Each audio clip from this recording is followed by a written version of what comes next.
morning, everybody. Thanks for joining us. We take a look at your work week forecast, your shorter work week forecast here for the first full week in September, 5th through the 8th, and going to be a very summer-like week this week. Let's take a look at what's going on here across the country.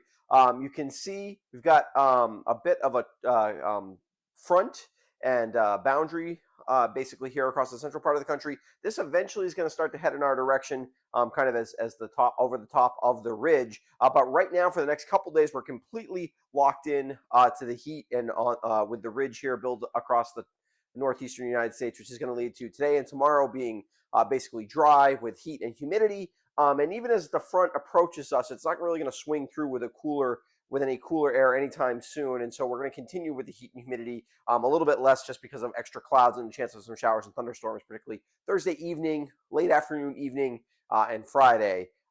Chances for those kinds of things. So yeah, that's basically what's going on. Big picture across the country. It's going to feel like summer this week, maybe as much like summer as it really has any time during the year so far this year. And yeah, so if we take a look at satellite, it really kind of shows the ridge pretty well. We've got this big ridge kind of over us, a couple of clouds from basically disturbance way off over the North Atlantic, kind of a few high clouds, but basically you can pretty much ignore those. But you can kind of basically see this general clockwise motion. You know, storms we always talk about counterclockwise. You can see a storm here with counterclockwise. But when you get this big clockwise, that's because there's a big area of high pressure at the surface here, and also usually a ridge aloft. And you can kind of see that the movement of the storms is basically up, across, and over. What's going to happen here is this system here is eventually going to kind of cut through the top of the ridge and affect us with a little bit of a boundary layer. And with the heat and humidity that we've built, that will allow for some showers and thunderstorms to develop as we've got some instability in the atmosphere. So we need a trigger. The trigger will be this system as it approaches us. Not going to be anything too exciting, nothing that we need to worry about too much. Storms, I don't even think the storms will be that strong, maybe a slightly strong storm. I don't think any severe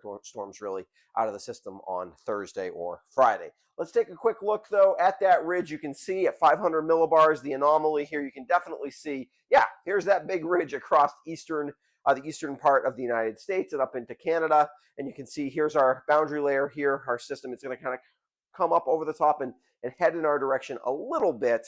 But the pattern is pretty slow moving right now, and that's why we're kind of where we're at weather-wise. If we take a look at dew points, you can see that I showed dew points on Friday and how dry it was across the eastern part of the United States. Now it's basically humid everywhere. 60s for dew points way up into Canada.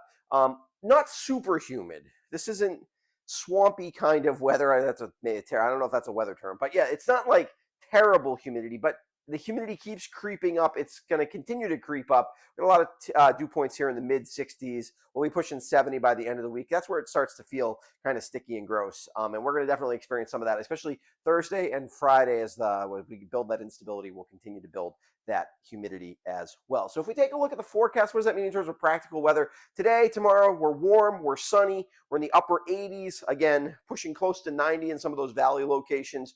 Overnight lows, we are cooling off okay.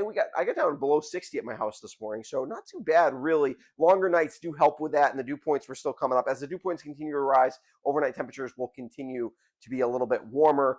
It's Thursday, and Thursday for the most part is actually a bunch of sun on Thursday. And pretty warm again. Thursday will feel like Wednesday, except in the afternoon we'll start to build some clouds, and there'll be some showers and thunderstorms, probably closer to evening. I would guess after 4 p.m. you have to kind of keep an eye out for those. Again, not super strong, wouldn't be too concerned about them, but I would definitely be aware that they could happen. Not everybody will necessarily see them. The models are a little bit mixed as to how organized the line of storms seems to come out of this. My guess is it won't be overly organized, which means that some places might see something, some might not. Chances for showers continue overnight as that frontal boundary is around. The thunderstorm should end by 8-9 o'clock in the evening. Chances for those because basically we lose the kind of lift in the atmosphere you would need for that. Temperatures again in the mid 60s. Friday, humid, sprinkles. Not all, the boundary just kind of sticks around. Could be a rumble of thunder on Friday as well. The sprinkles, it could be a briefly heavy rain, but it's kind of off and on. It's definitely not a washout. There'll be some sun. That's how we get up into the low to mid 80s even on Friday. Not a lot of sun, but peaks of sun here and there. And Friday will feel sticky and muggy and kind of gross on Friday. Friday's probably not an amazing day in terms of just the feel of the air out there. We hold on to the clouds overnight Friday into Saturday, and then we'll have to kind of see. Looks like the humidity will continue for at least a little bit longer. We don't have anything to really kind of clear it out right now. The pattern has definitely moved in that direction. If we take a quick look at the work week highlights here, summer-like week of weather, dry day today and tomorrow. Thursday, late afternoon and evening brings a chance for thunder. And some heavier rain. Friday afternoon brings another chance for showers or a brief thunderstorm. Humidity will continue to build through the week. It'll feel kind of gross by the end of the week. And it's still pretty warm out there right now. I mean, again, we are saved a little bit by it being early September, not quite as much energy, solar energy hitting us at this time of year. The longer nights do help us to cool down a little bit overnight as opposed to what would have happened if we had this kind of pattern in July where we probably would have been in the mid to upper 90s. So yeah, but basically not the a nice summer-like week, not the greatest week for like that first full week of school, but what are you going to do?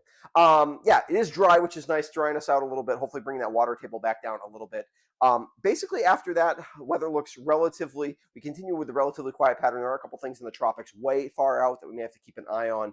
But again, we're talking more than 10 days really at this point, and that's sort of fantasy land in the models as we go. Anyway, but I'll keep an eye on them for you. I'll certainly let you know if things get more interesting in the tropics. That is usually our main significant weather chances for this time at this time of year. Maybe thunderstorms sometimes, but it's usually tropical. All right.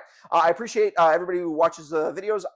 Back to trying to do videos at least on Mondays and on Fridays. Mondays for a work week forecast, Fridays for your weekend forecast, and updates when the weather gets interesting. My patrons get a weekend forecast on Wednesdays. I really appreciate their support. I'm going to give you a quick shout out. I'm going to give them a quick shout out now. Subscribe to my YouTube channel if you haven't before. It helps make sure you don't miss any of my videos. If you are interested in what you get as a patron, you can take a look in the link in the description below. You can get a chance to get my forecasts all emailed to you, so you don't have to search for them. Or you can get the weekend forecast. I do an extended forecast for them as well. So just some of the advantages you can get as a patron, and I really appreciate my patrons. All right, we'll be back on Friday with a look at your weekend forecast.